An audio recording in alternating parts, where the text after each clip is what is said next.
ഇതാണ് നമ്മളെ സൊസൈറ്റി ഇട്ടാ പാല് കൊണ്ടേ കൊടുക്കുന്ന സൊസൈറ്റിയാണ്. അപ്പോൾ അവിടെയാണ് തീറ്റ വരിക. മൃഗാസ്പത്രിയിൽ പൈസ കൊടുക്കണം. എന്താ കുട്ടികളെ തീറ്റ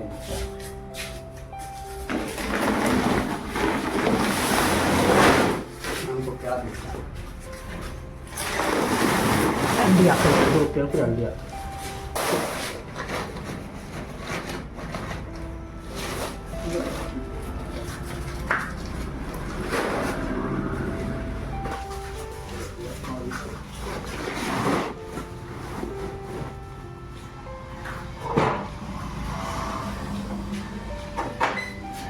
അപ്പോൾ തീറ്റ കിട്ടിയിട്ട് 2 ആൾക്ക് തീറ്റ കിട്ടുന്നു.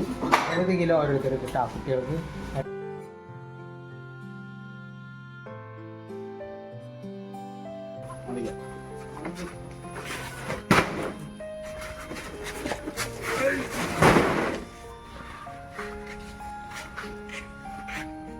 അപ്പോൾ താനം വന്നിട്ട് കേട്ടാ.